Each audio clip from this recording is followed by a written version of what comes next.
পুরনো কথাগুলো আমি বলতে চাই না। আমি নতুন যে প্রবলেম যেটা নিয়ে আজকে আলোচনা করছি, সেই আলোচনার মধ্যে আমি থাকতে চাচ্ছি। আমরা কিন্তু এতদিন ধরে বলে আসছি যে ক্যান্টনমেন্টের মধ্যে সবকিছু মানা হয়। কিন্তু আমাদের এই ছাত্ররা কিন্তু এই পরিবর্তনের পরের থেকে যখন রাস্তা নিয়ন্ত্রণ নিল, তখন কিন্তু সবাই মানছে কিন্তু। কিন্তু এই ছাত্ররা যখন আবার ক্লাসে ফিরে গেল, এখন কিন্তু বরঞ্চ যা মানতো আগে সেটার চেয়েও কিন্তু তার চেয়ে বেশি কিন্তু অমান্য করছে কিন্তু। যেমন কালকে আমার ড্রাইভার আমাকে দেখাইলো যে দেখেন স্যার, দেখেন কেউ হেলমেট পরতেছে না।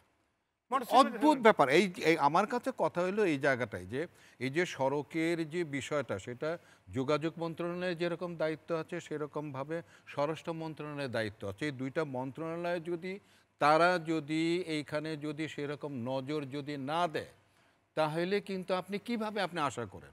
কারণ প্রত্যেকটা মানুষ কিন্তু অন্যায় করবে, মানুষের এটা কিন্তু সৃষ্টিগতই একটা বিষয় কিন্তু।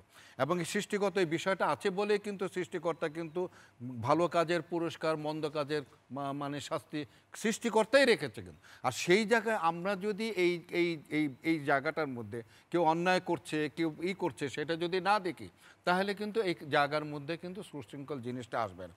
আর সুশৃঙ্খলা আনার জন্য কিছু পদ্ধতি আছে।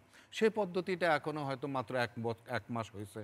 সেটা আমরা হয়তো তাদেরকে সাজেশন দিতে পারি যে আমরা দীর্ঘদিন ধরে আমরা এই পদ্ধতিগুলো আমরা চেয়েছিলাম। সেগুলো যদি করা যায় তাহলে আপনার এই আমাদের সড়ককে নিরাপদ করা যাবে এবং দুর্ঘটনা কমানো যেতে পারে। সুশৃঙ্খল একটা পরিবেশ আমরা তৈরি করতে পারি। সেগুলো আমরা সাজেশন তাদের সঙ্গে গিয়ে আমরা হয়তো দিতে পারি।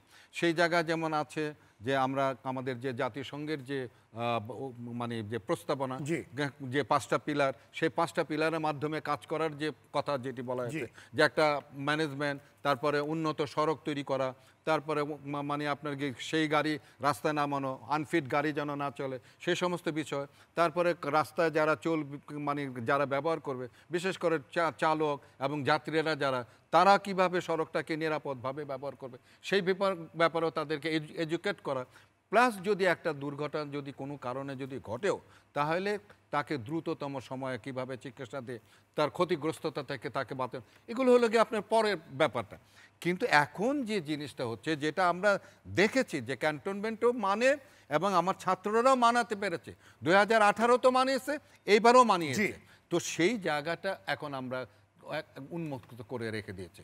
এই জায়গাটার মধ্যে আমি বলবো যে এই দুইটা মন্ত্রণালয়ের আমাদের যে উপদেষ্টারা যারা আছেন, এইদিকে আমি মানে খুব একটা তাদের কিন্তু নজরটা আমি দেখে নেই। কিন্তু এই জায়গায় নজরটা দিতে হবে। যদি নজর দেওয়া যায় তাহলে কিন্তু মানুষ মানবে।